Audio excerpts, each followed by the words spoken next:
El riesgo de soltar a la mente, o por qué no todo lo que nos libera nos sostiene. Carta número 6 de Fractal. Durante mucho tiempo pensé la mente como una capa que se interpone entre la experiencia y yo, un sistema que traduce, organiza y, la mayoría de veces, limita. Desde ahí, la idea de salir de la mente, o al menos de reducir su control, aparece casi como una promesa del discurso de bienestar contemporáneo. Sentir más, habitar el cuerpo, acceder a una forma de presencia menos mediada. Pero hay algo en esa promesa que, cuanto más la observo, más me inquieta. Y no porque sea falsa, sino porque siempre he sentido que está incompleta. En las últimas décadas, tanto la filosofía de la mente como la neurociencia han insistido en algo que desarma bastante esa intuición, y es que lo que llamamos yo no es una entidad estable que observa la realidad, sino un proceso de construcción continua.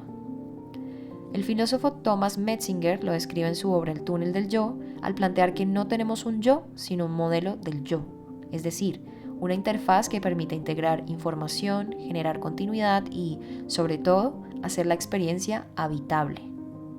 Habitable es la palabra clave, porque sin esa mediación, lo que queda no es necesariamente una experiencia más pura, sino una experiencia menos organizada. Desde la neurociencia, esta idea se articula de otra forma. Investigaciones como las de Robin Carhart Harris han mostrado cómo ciertos estados, particularmente bajo el efecto de psicodélicos, reducen la actividad de redes cerebrales asociadas a la identidad narrativa, como la Default Mode Network. Lo que emerge en esos estados no es simplemente más conciencia, sino una reorganización profunda de cómo se integra la información. En términos simples, menos estructura y más flujo de datos. Lo anterior puede sentirse como expansión, pero también como pérdida de referencia, y ahí es donde la narrativa contemporánea sobre el ego se vuelve problemática. Porque hablar de muerte del ego como un objetivo deseable simplifica algo mucho más complejo, pues ese mismo sistema que limita también regula, filtra y contiene. No solo nos separa de la experiencia, también evita que la experiencia nos desborde. Hay, sin embargo, otros intentos, más especulativos quizás, de explicar esta relación entre mente, percepción y realidad. El trabajo de Jacobo Greenberg en la creación de la experiencia, por ejemplo, propone la idea de un hipercampo de información donde la realidad no estaría organizada de antemano, sino que se configuraría a partir de la interacción entre ese campo y la actividad neuronal. Esta es una hipótesis difícil de verificar bajo estándares científicos actuales, pero interesante en el sentido de lo que intenta nombrar.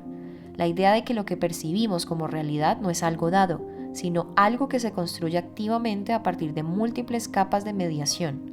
Y desde ese lugar, la pregunta es más desafiante. ¿Qué pasa cuando debilitamos los sistemas que organizan esa construcción? En ciertos estados, inducidos o no, esa desorganización se vuelve experiencia directa. Y ahí, lo que muchas veces se describe como liberación, también puede vivirse como exposición total, pues no hay distancia ni narrativa que contenga. No hay un yo claro desde donde observar lo que está pasando. No es solo presencia, sino intensidad sin mediación. Y eso no es necesariamente algo que estemos preparados para sostener. Aquí es donde mi propia experiencia deja de encajar del todo en los discursos más habituales. Porque sí, hay algo profundamente catártico y transformador en atravesar estados donde la mente deja de operar como lo hace normalmente. Yo misma he estado ahí. Pero también hay algo que no se dice tanto, que esa ausencia de mediación no es solo apertura, es también vulnerabilidad en un sentido muy literal, pues sin ese filtro, a veces simplemente se siente más, quizá demasiado. Entonces la pregunta ya no es cómo salir de la mente, ni siquiera si deberíamos hacerlo, sino qué función cumple aquello que estamos intentando soltar. Porque quizás el problema no es que la mente medie la experiencia, sino que no sepamos habitar esa mediación sin quedar completamente absorbidos por ella. Pero eliminarla o aspirar a hacerlo tampoco resuelve la tensión, solo la desplaza. Y ahí es donde me permito dudar, porque tal vez ni la mente ni el ego son el problema. Quizás lo problemático es la relación rígida que construimos con ellos al asumir que esa identidad que organizamos para movernos en el mundo tiene que ser fija, coherente o definitiva, pues un modelo del yo no es realmente una sentencia, sino una configuración, es decir, una forma temporal de organizar la experiencia para poder habitarla y, como cualquier configuración viva, puede cambiar.